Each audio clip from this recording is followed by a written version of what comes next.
Introducing a temporary weight loss fix using GLP-1 drugs like Ozempic without consideration of their wider implications in a long-term plan has been likened to sprinkling water on a raging blaze.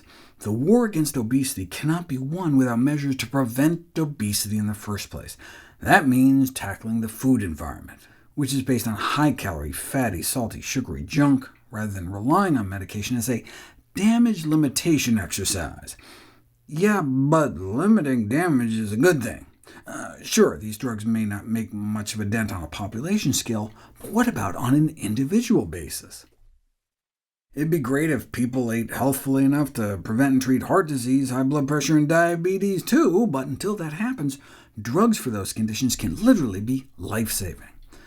Obesity so dramatically decreases one's lifespan, reducing life expectancy as much as a decade, that these GLP-1 drugs, like bariatric surgery, should be considered as a last resort for those unwilling or unable to treat the cause of their obesity. Put diabetics on Ozempic, and they eat less high-fat and sweet foods.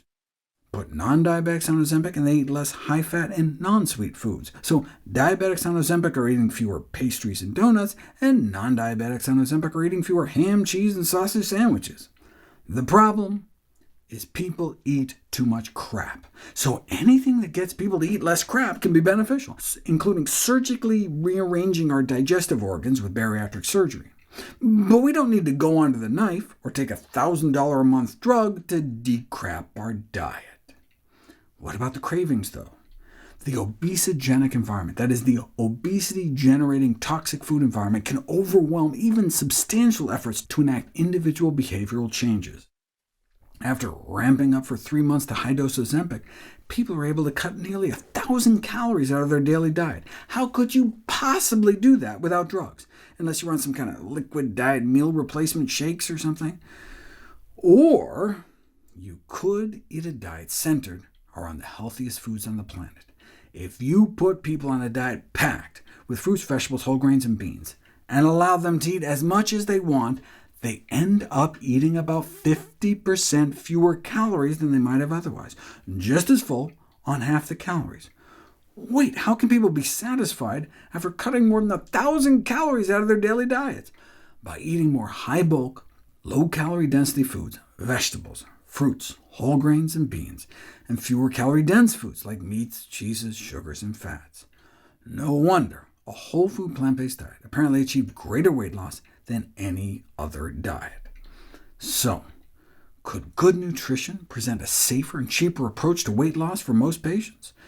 Not only can the ingestion of a plant-based meal more than double GLP-1 secretion compared to the same calorie meat meal, but plant-based diets can also cause weight loss by virtue of calorie-trapping high-fiber foods, which flush calories away, or by boosting our resting metabolic rate, which helps explain why the largest study of vegans to date showed that those eating strictly plant-based diets are about 35 pounds lighter on average.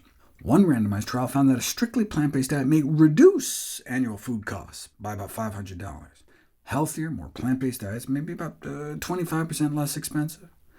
And eating groats and greens, maybe even spicy groats and greens, may be able to provide an extra GLP-1 boost.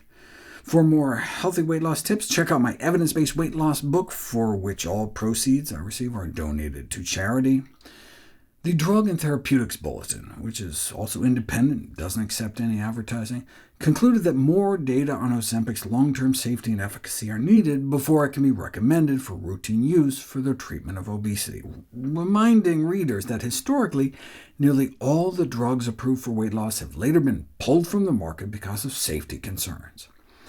But wait, obesity so dramatically decreases one's lifespan that even if these drugs ended up shaving years off of people's lives, wouldn't they still be worth it?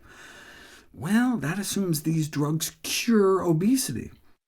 But if you remember from the drug's own package insert, in all the major trials, people started out obese and ended up obese after the drugs effectively stopped working and body weight plateaus.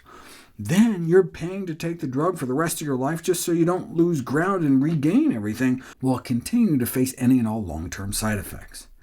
Historically, The medical profession has offered a sorry collection of harmful or downright dangerous weight loss interventions.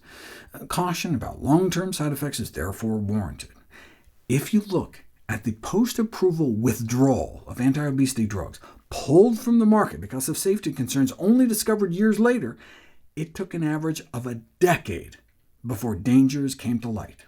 And in one case, we didn't discover weight loss drugs' long-term adverse effects until 38 years after it hit the market.